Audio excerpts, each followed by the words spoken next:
नमस्कार, अपना हिमाचल देख रहे हैं आप। आपके साथ मैं हूं खुशबू पांडे। अपना हिमाचल में तमाम खबरों की बात होगी, लेकिन इससे पहले कि आपको एक बड़ी जानकारी दे दें, ये बड़ी जानकारी सामने आ रही है।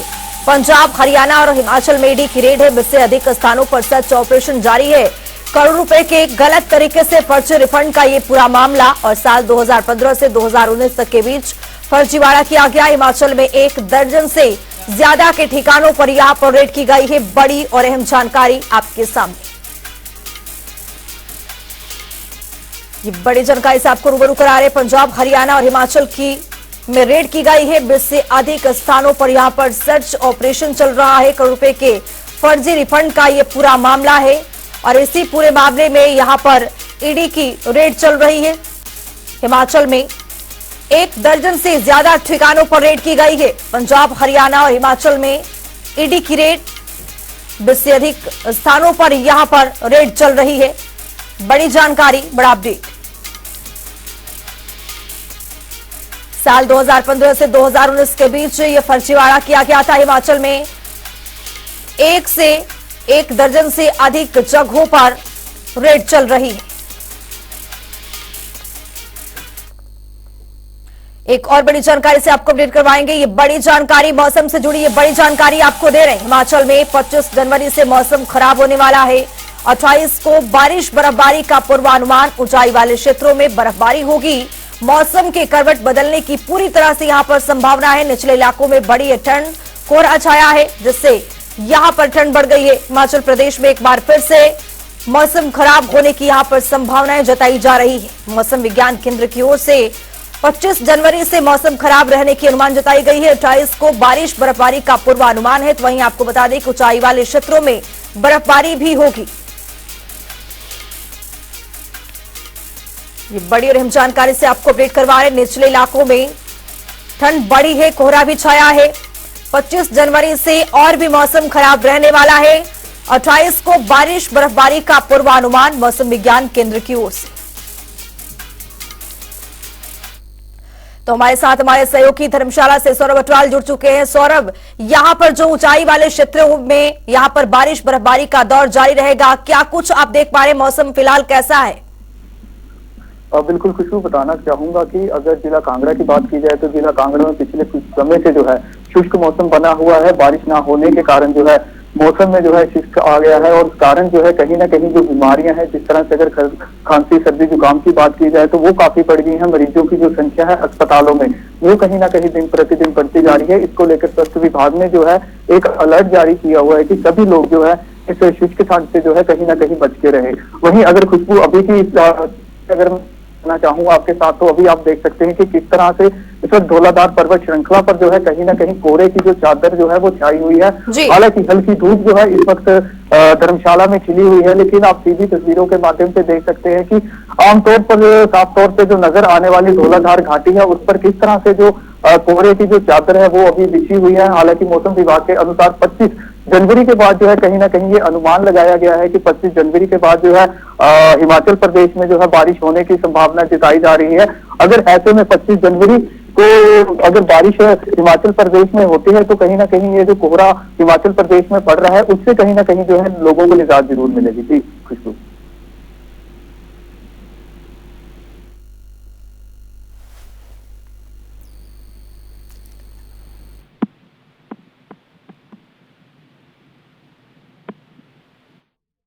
सौरभ, किसानों के लिए ये बड़ी बात होगी और खुशहाली की बात होगी कि जिस तरह से किसान परेशान थे कि बारिश नहीं हो रही है, बारिश नहीं होने से उनके जो फसल है वो खराब हो रहे थे, उसको लेकर क्या आप देख रहे हैं?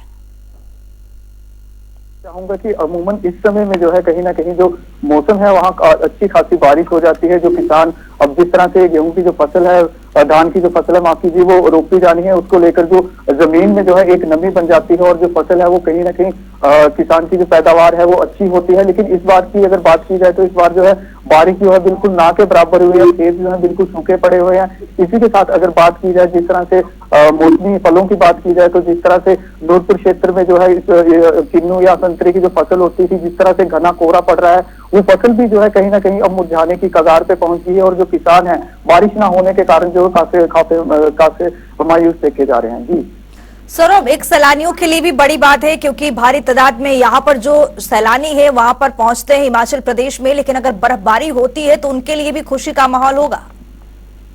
बिल्कुल कुछ बताना चाहूंगा, धर्मशाला को देखिए पर्यटन की दूसरी राजधानी का कहा जाता है और पर्यटक जो है यहाँ काफी संख्या में आते हैं घूमने के लिए। और यहाँ पर जिस तरह से बर्फबारी जब धौलाधार पर्वत श्रृंखला पर होती है तो काफी संख्या में न केवल हिमाचल प्रदेश बल्कि अमूमन जिस तरह से हिमाचल प्रदेश के साथ लगते राज्य J&K है या पंजाब की बात की जाए, हरियाणा की बात की जाए, वहां से भी काफी संख्या में जो है पर्यटक जो है धर्मशाला घूमने के लिए आते हैं। यहाँ पर स्थित दलाई लामा मंदिर का जो टेम्पल है वहां पे घूमते हैं, जिस तरह से अंतर्राष्ट्रीय क्रिकेट स्टेडियम यहाँ पे बनाया गया है वहां पे घूमते हैं। लेकिन अगर इस मर्तबा की बात की जाए तो बर्फ जो है इस बार बर्फबारी जो ना के बराबर हुई है और जो पर्यटक जिस तरह से एक भारी आमदा में धर्मशाला पहुंचते थे, इस बार जो है वो कहीं ना कहीं काफी कम संख्या में धर्मशाला पहुंच रहे हैं। बहुत शुक्रिया सौरभ अटवाल तमाम जानकारी साझा करने के लिए। तो यहाँ पर मौसम विज्ञान केंद्र की ओर से बताया गया है कि हिमाचल प्रदेश में आने वाले समय में भारी बर्फबारी और बारिश की संभावना है। यहाँ पर रुकेंगे छोटा सा ब्रेक के लिए, देखते रहिए जनता टीवी।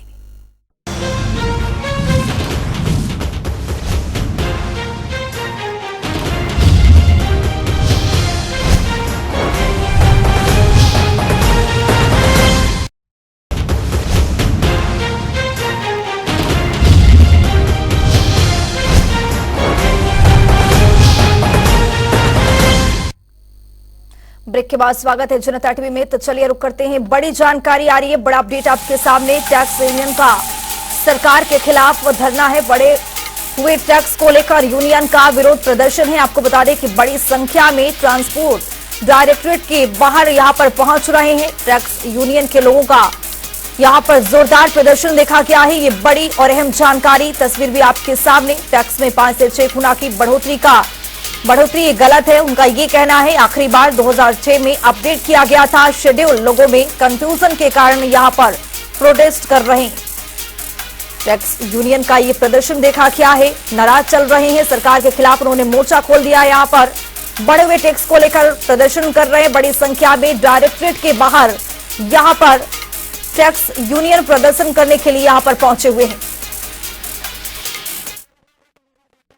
अगर हम प्रतिशत में बात करें तो सर देखिए, हमारा जो टैक्स गाड़ियों का टैक्स है वो 1350 रुपए था और इसका इन्होंने कर दिया कि इसका 1385 था 8000 रुपए टैक्स। तो सर बहुत ज्यादा है और सरकार बोलती है कि इन्होंने कोई आपत्तिजनक नहीं कराई नहीं। तो 2/11/2023 को हमने बाई पोस्ट है सर, ये बाई पोस्ट की रसीद है, ये हमने ट्रांसपोर्ट मिनिस्टर को भी और अपने प्रधान निर्देशकों को भी, इनको भी हमने बाई पोस्ट लेटर भेजे और पूरे प्रदेश हिमाचल प्रदेश टैक्सी यूनियन के अपने अपने डिस्ट्रिक्ट में हर आदमी ने कोई किसी को दिया हुआ है और सरकार बोलती है हमारे को कोई आपत्तिजनक नहीं की। जो गाड़ियों पर टैक्स लगाए जाते हैं उनकी कैटेगरी का उल्लेख Himachal Pradesh motor vehicle taxation act 1972 की धारा 3 टोकन टैक्स व धारा 3A स्पेशल रोड टैक्स के तहत शेड्यूल में उल्लेखित करना आवश्यक होता है। अब ये मैं आपको बताऊं कि अंतिम बार वर्ष 2006 में शेड्यूल को अपडेट किया गया था और उसमें 2 श्रेणियां हमारी टैक्स की परिधि से बाहर थी, जिसमें एक वैनिटी वैन है और दूसरी contract carriage under agreement in Himachal Pradesh. तो ये 2 कैटेगरीज पर क्योंकि 1 नवंबर के महीने में टैक्स स्ट्रक्चर में इसको इंक्लूड किया जाना प्रस्तावित था, तो इसलिए शेड्यूल में इसका उल्लेख करने के लिए इसको रिवाइज जो है वो नोटिफाई किया गया। तो हमारे साथ राजधानी शिमला से हमारे संवाददाता रॉबिन शर्मा जुड़ चुके हैं। रॉबिन, यहाँ पर जो टैक्स यूनियन है उनका प्रदर्शन देखा जा रहा है, यहाँ पर सरकार के खिलाफ उन्होंने मोर्चा खोल दिया है, उनका क्या कुछ कहना है? देखिए खुशबू, आज ट्रांसपोर्ट डायरेक्टरेट के बाहर बड़ी तादाद में जो जॉइंट एक्शन कमेटी बनी है टैक्स यूनियन की, खास तौर पर शिमला में, उसने रोष प्रदर्शन किया और साफ तौर पर एक ही मांग है कि जिस तरह से पीछे जो है सरकार की ओर से टैक्स बढ़ाए गए और इसमें जो टैक्स यूनियन है उनका कहना है कि जो टैक्स की वृद्धि है वो 5 से 6 गुना तक हुई है। उनका कहना है कि जिस स्तर की गाड़ी के लिए जो टैक्स है वो 1350 रुपए लगता था, अब उसके लिए जो सीधे तौर पर टैक्सी यूनियन को 8000 चुकाने पड़ रहे हैं। तो निश्चित तौर पर एक बड़ा अमाउंट है और इसका जो खामियाजा है, नुकसान है, वो कहीं ना कहीं टैक्सी ऑपरेटर्स को भुगतना पड़ रहा है, ये उनका कहना है। और इसी को लेकर जो है आज वो डायरेक्टरेट के बाहर पहुंचे। उन्होंने जमकर जो है वहां पर नारेबाजी की और खूब शोर शराबे के बीच जो है ये धरना प्रदर्शन चलता रहा। लेकिन जो दूसरी ओर है, इसमें दूसरे पक्ष का भी ये कहना है, खासतौर पर हम जब डायरेक्टर जो है अनुपम कश्यप, उनकी ओर से बताया गया है कि जो 1972 का रोड टैक्स अधिनियम है उसमें शेड्यूल तय है, जिसमें 2006 में जो है ये शेड्यूल रिवाइज हुआ था।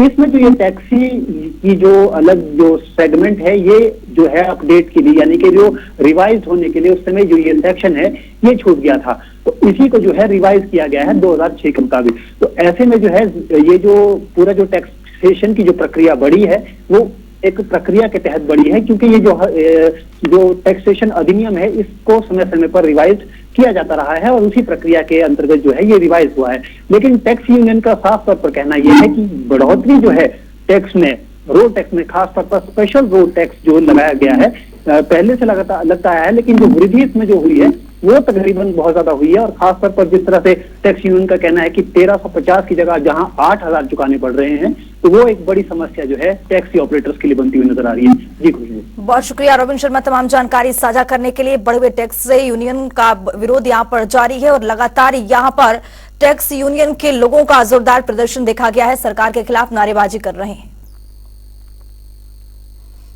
हिमाचल प्रदेश के मुख्यमंत्री सुखविंदर सिंह सुक्खू ने अपने आधिकारिक आवास ओक ओवर में राम मंदिर प्राण प्रतिष्ठा की साझा को यहां पर दीपोत्सव मनाया है। इस दौरान मुंबई कांग्रेस के कार्यकारी अध्यक्ष चरण सिंह सापरा भी उनके साथ भी मौजूद रहे हैं। साथ ही इस दौरान अभिनेता राजपाल यादव और नाना पाटेकर भी उनसे मिलने मुख्यमंत्री आवास पहुंचे थे। वहीं राहुल गांधी को मंदिर जाने से रोकने पर चरण सिंह सापरा ने कहा है कि यह प्रयास इस बात को दर्शाता है देश में लोकतंत्र नहीं है, यहां पर ठोक तंत्र चल रहा है। उन्होंने कहा है कि राहुल गांधी को एक मंदिर में जाने से रोक दिया जाता है, लेकिन ये इस देश की संस्कृति नहीं है, इस देश की प्रथा भी नहीं है।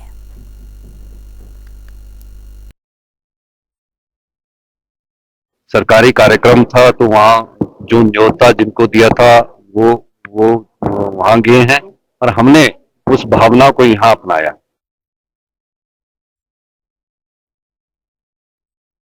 ये कहीं ना कहीं दर्शाता है कि इस देश के अंदर लोकतंत्र नहीं ठोकतंत्र चल रहा है। और ठोकतंत्र आसाम में देखा गया। ये वो मुख्यमंत्री जो बिल्कुल नरेंद्र मोदी और अमित शाह को खुश करना चाहते हैं, उन्होंने राहुल जी को एक मंदिर में जाने से रोका है। ये भारत की संस्कृति या भारत की प्राथमिकता या प्रथा नहीं है। राहुल जी ने साफ तौर पर कहा है कि सिर्फ एक व्यक्ति को इजाजत है मंदिर जाने की। आपको राहुल जी की टिप्पणी है, राहुल जी का वक्तव्य, और जिस तरह से आसाम में जो घटना घटी है दुर्भाग्यपूर्ण, उसको देखते हुए उन्होंने ये कहा। तिब्बतियों के 14वें धर्मगुरु दलाई लामा बोधगया में एक महीने के लंबे प्रवास के बाद कांगड़ा हवाई अड्डे पर पहुंचे। इस दौरान दलाई लामा का तिब्बती संस्कृति से जोरदार स्वागत किया गया। दलाई लामा के स्वागत में तिब्बत के राष्ट्रपति पेन्पा त्योसरिंग, डिप्टी स्पीकर डोलमा त्योसरिंग तेखांग और विभिन्न तिब्बतियों गैर सरकारी संगठनों के अन्य प्रतिनिधि मौजूद रहे। वहीं इस दौरान सैकड़ों तिब्बती लोग दलाई लामा के स्वागत में औपचारिक सफेद स्कार्फ और धूप लिए खड़े थे। विक्रमादित्य सिंह अयोध्या में राम मंदिर के प्राण प्रतिष्ठा समारोह में शामिल हुए। विक्रमादित्य सिंह ने कहा कि मैं यहां उपस्थित होकर भाग्यशाली महसूस कर रहा हूं।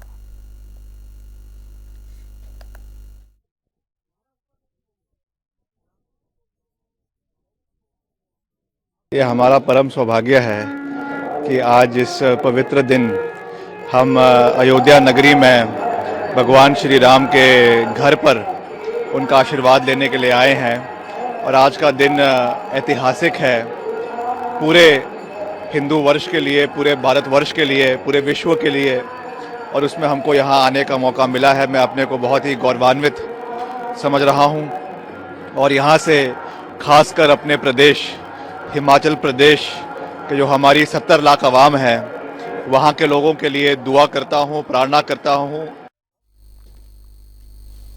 आगामी लोकसभा चुनाव को लेकर सीमावर्ती जिला सिरमौर में राजशेखर एवं आबकारी विभाग अलर्ट मोड पर है। 3 राज्यों में सटे सिरमौर में चुनावी समय में शराब तस्करी की संभावनाएं बढ़ जाती है। विभाग के जिला उपायुक्त हिमांशु और पवार ने कहा है कि लोकसभा चुनाव के मद्देनजर जिले के सभी बॉर्डर एरिया पर चौकसी बढ़ाई जा रही है ताकि किसी भी तरीके से अवैध शराब की तस्करी न हो। पुलिस विभाग, आबकारी विभाग, हम एनफोर्समेंट में जो है किसी प्रकार की भी आने वाले समय में भी ढील नहीं दी जाएगी। खासकर आने वाले लोकसभा चुनावों के मद्देनज़र हमारी जो है हाई लेवल कंसल्टेशंस और टीम्स उत्तराखंड, हरियाणा, हमारे जो सीमावर्ती और भी राज्य हैं पंजाब और चंडीगढ़, उनके साथ भी जो है एक्साइज अथॉरिटीज़ के साथ जो है अभी हाल ही में एक मीटिंग हुई थी, जिसमें बहुत सख्ती से जो है हम लोग इस आने वाले लोकसभा चुनाव में और आगे भी जो है इस समस्या से निपटने वाले हैं। 1 अप्रैल से लेकर अभी तक तकरीबन 35,000 लीटर अवैध शराब जो है वो विभाग ने पकड़ी है, डिपार्टमेंट की टीम्स ने पकड़ी है सिरमौर में। सोलन में डॉक्टर्स का प्रदर्शन लगातार जारी है। क्षेत्रीय अस्पताल के बाहर 27 डॉक्टर काले बिल्ले लगाकर सरकार के खिलाफ रोष प्रकट कर रहे हैं। उन्होंने सरकार के सामने एनपीए बहाल करने समेत अन्य प्रमुख 5 मांगे रखी है। तो वहीं हिमाचल मेडिकल ऑफिसर्स एसोसिएशन के अध्यक्ष डॉक्टर कमल अटवाल ने बताया है कि उन्हें सीएम से बातचीत कर लिया है। उन्होंने फरवरी महीने के पहले सप्ताह में समय दिया गया है, लेकिन तब तक वे अपने इस प्रदर्शन को काले बिल्ले लगाकर जारी रखेंगे।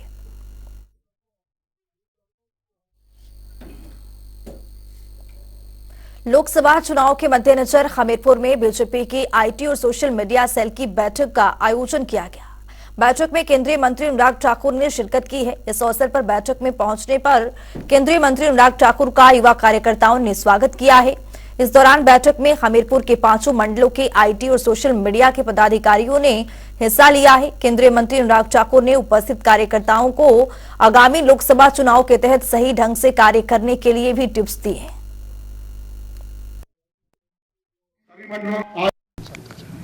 भारतीय जनता पार्टी का काम आज पूरे देश भर में बोल रहा है। सड़क, शिक्षा, स्वास्थ्य, इन सभी क्षेत्रों में शानदार काम हुआ है। नरेंद्र मोदी जी की सरकार ने 10 वर्षों में वो किया जो कांग्रेस 60 वर्षों में नहीं कर पाई।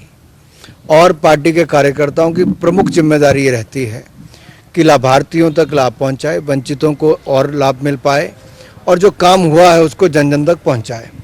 आज सोशल मीडिया या आईटी के युग में आईटी और सोशल मीडिया की एक बहुत बड़ी भूमिका हो जाती है।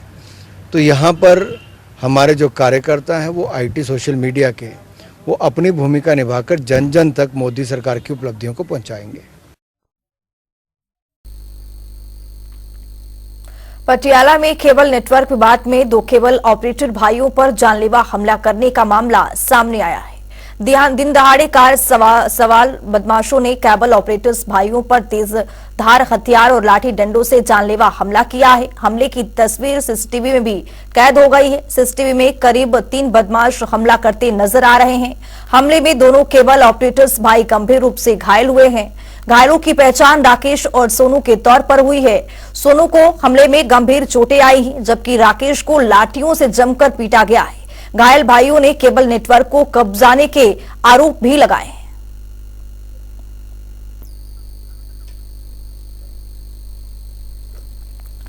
ये तस्वीर भी आप देख रहे हैं सीसीटीवी में पूरी कैद। ये तस्वीर आपको बता दें कि किस तरह से यहां पर जानलेवा हमला किया जा रहा है। ये पटियाला से तस्वीर आपको दिखा रहे हैं। सीसीटीवी में पूरी तरह से ये तस्वीर कैद हो गई है। केबल नेटवर्क विवाद का ये पूरा मामला, और इस मामले में केबल ऑपरेटर्स भाइयों पर हमला किया गया है। ये तस्वीर आप देख रहे हैं किस तरह से लाठी डंडों से यहां पर पिटाई की जा रही है। इस बुलेटिन में मेरे साथ इतना ही। नमस्कार।